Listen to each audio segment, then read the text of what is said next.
So already there's so much that you're dealing with on top of um, your disability. During all of this, when did you find time to go to college? That's what I'm wondering. Okay. Well, so we can back up a little bit. My foster grandmother, she, when I graduated high school, she was very adamant about work. Work and school was the number one thing. You had to do that. Work, school, church. And she used to say, A's and B's and very little C's. So that's what you brought, and that's what you did. So when I graduated high school, she said my nickname at the time was Ray Ray, and she said, Ray Ray, I don't know what you're doing, but you're gonna have to get a job. You're gonna have to do something. You're gonna have to sign up for school. You're gonna have to do something. And sure enough, I signed up for early childhood education because it was a subject that I had did good in high school with, and I knew that I had to do something. So I Mhm. just signed up, and I kept going until I got my AA degree.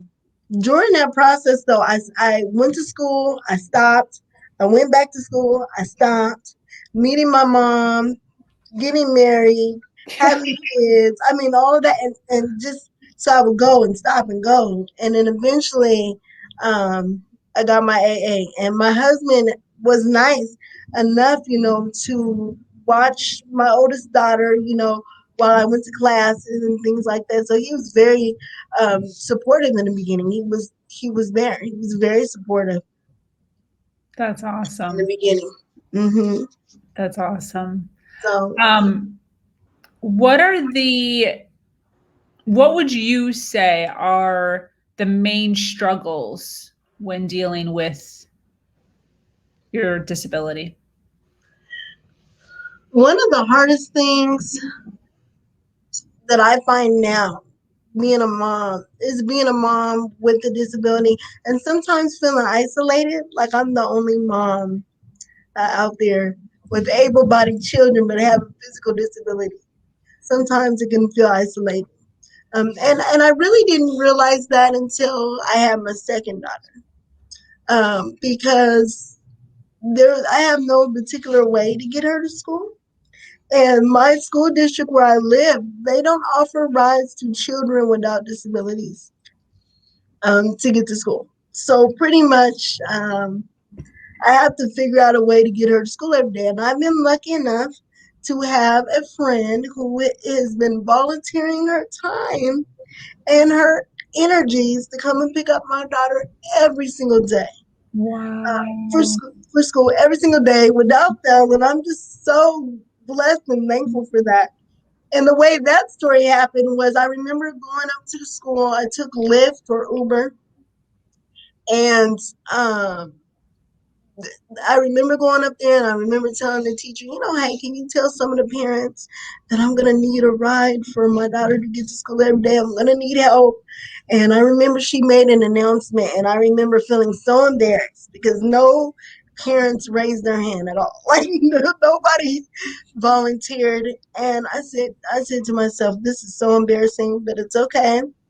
I remember walking down to the school, and I'm thinking to myself, you know what? Whatever I gotta do, if I gotta walk here every day, I'm gonna do it. I'm gonna walk here every day. And so as soon as I stepped out though, I heard this voice call my daughter's name. And I looked back and I looked at my daughter, I said, do you know her? And she said, oh yeah, I know her from preschool. And the lady said, does your daughter need a ride to school every day? And I said, you're asking me, does she need a ride every day? And I thought to myself, she is a stranger. I've never seen her, but I do need a ride. And she said, I can give your daughter a ride to school every day. Your daughter and my daughter know each other. And I said, you know what? Okay, fine. I would love that. And she said, okay, I live across the street in those apartments over there. I said, oh, I live in the same apartments. So we ended up What? living in the same apartments this whole time. Wow. And this whole time, and from that point on, from kindergarten on, my daughter's going into the third grade now. From kindergarten on, she's been picking my daughter up for school without fail. Even when her kids are sick, she still uh, picks her up and comes and gets her. And she's just been so faithful in doing that. Wow. Why do you think schools don't provide that? Um, I think it's kind of an outdated thought. I think that I'm not sure if society has realized that people with disabilities are having kids. They're having families. Um, we, Yeah. you know, with the idea that just because I'm disabled doesn't mean that my kid is going to be disabled. And I don't drive, but my kid still has to get to school. And I think personally that there should be uh, some way to some kind of rule or some kind of law in the process to help kids that are able-bodied that have disabled parents get to school every day. Because even though I have a friend that helps me, what would be the case if she was to move away? Yeah. And I'm still facing that today. What would be the outcome if she was to move away? Who's gonna help me get my kids to school? Yeah.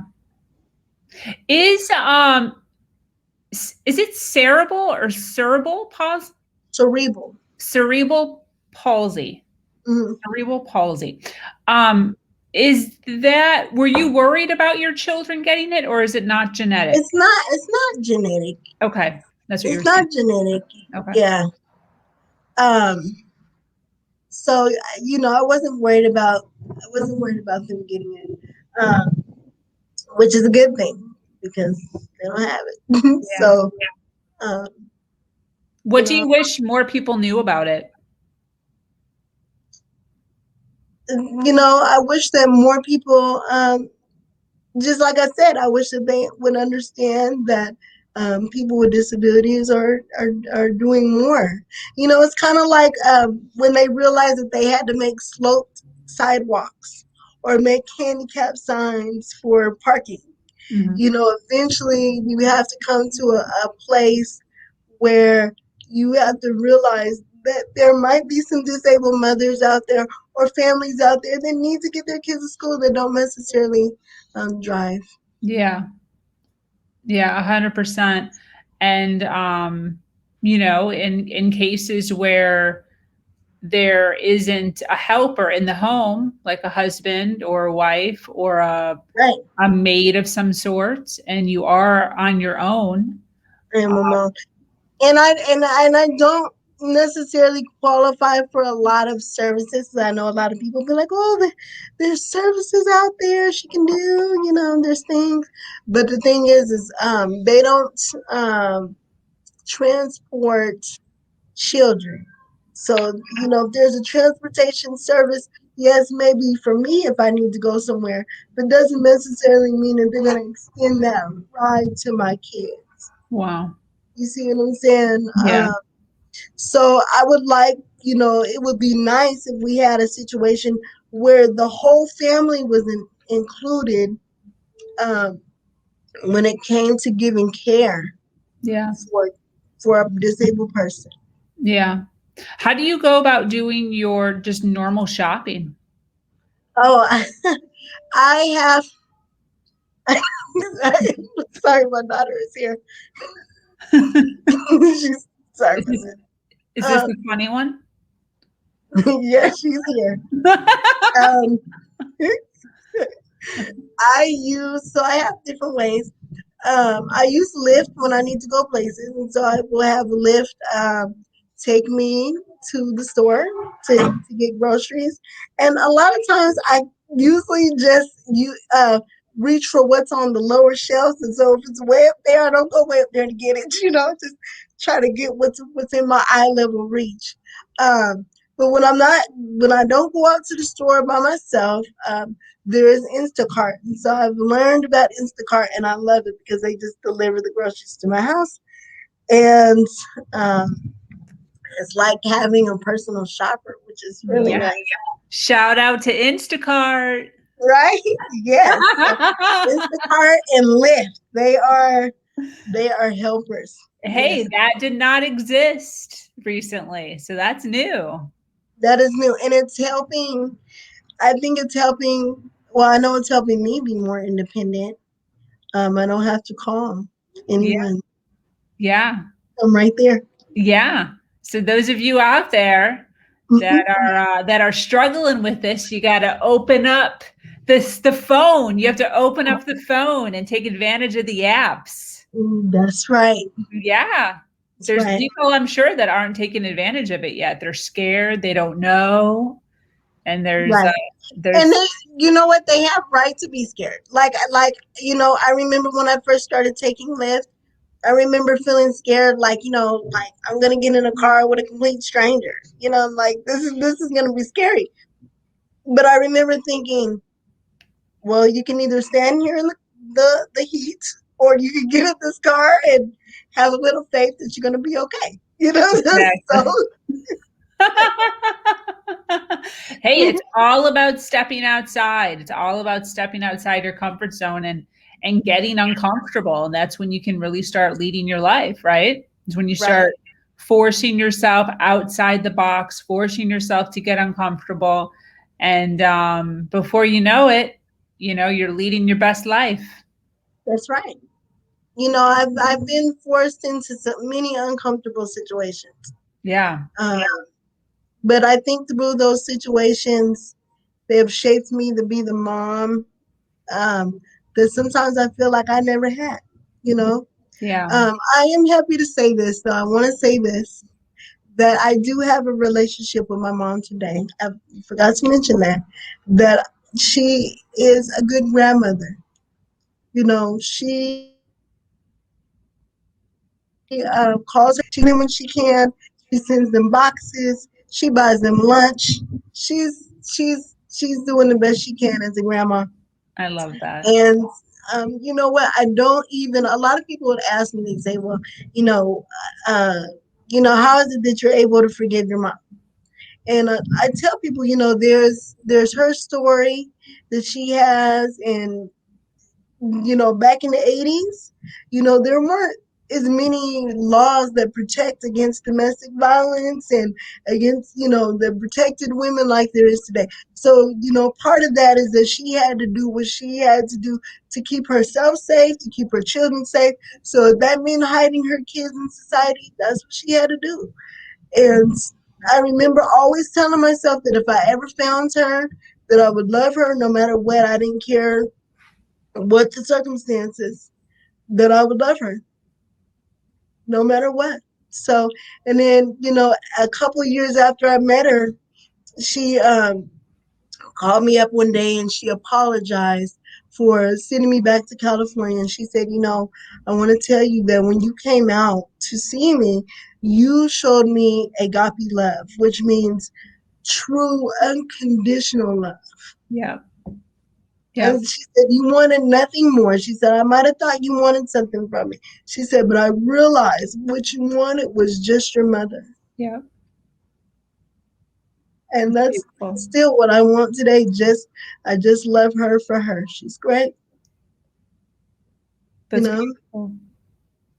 That's beautiful. And I love that you have such an attitude and such a positive way about you. There's so many individuals who are not dealing with what you're dealing with, who are not in a place right now where they can do that. So I want to commend you for that. I'm proud of you. Mm. Forgiveness, I've come to learn, is not just for me. Yeah. I mean, it's not just for the person, but it is for me. Yeah. Because a lot of people are like, well, I'm not going to forgive them what they did. I'm not going to forgive them. But then, when you go through life like that, then you're limiting yourself. You're limiting yourself, and then you grow up and you're bitter and you're old, and then life is done. And I just never wanted to limit myself from getting close to my mom, my sisters, um, any of that. Yeah. Yeah. So despite all these obstacles, how were you able to pull yourself out of that darkness and into the life that you're at now? We were just kind of touching on that. So what did you do? How did you mentally do this? I think a lot of it came from, it started when I was young. It started out when I was a kid because I knew that something was wrong, that I didn't have a mother. So as a kid, I remember sitting in my room and I would sing to myself and I would sing anything, anything that came to my mind. And so, it started there. And then as I got older, I remember, sometimes I would use my imagination and just take myself out of crazy abusive situations. I would lose myself in my imagination. And Mm. but that stuff started when I was a kid. And then as I got older and didn't need to do that anymore because I was on my own, I started to, write poetry and write short stories and uh, and write things down about how I felt, And then from there it became, you know what, I'm gonna set goals. I'm gonna do goals, and every goal that I reach, I'm gonna be pulling myself one step up from where I was. And I kind of live by that today. Recently, I had a friend that asked me, she said, Reyva, with everything that's going on with you, with your husband, dealing with what he's dealing with and everything, how do you manage to stay in school? Because I'm still at Texas. So how do you manage to stay in school? Sorry, I need the cord from my thing. Mariah. So I managed to stay in school by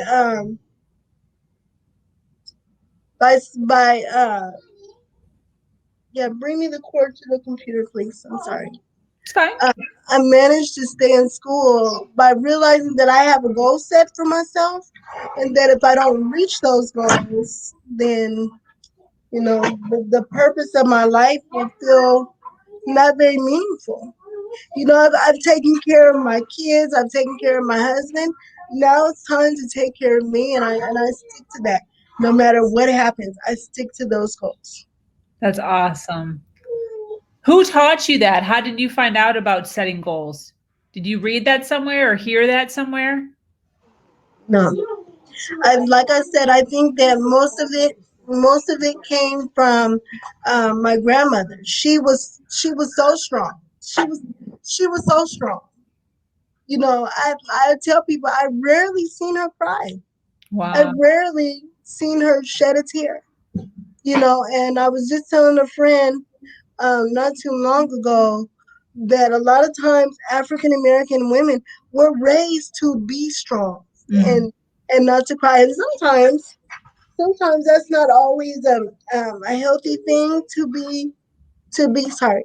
It's not always a healthy thing to be absolutely strong. Yeah, But like I said, it's that stoicness that has got me through so much um, of my life. You know. So little tech. beautiful. Yeah. Beautiful.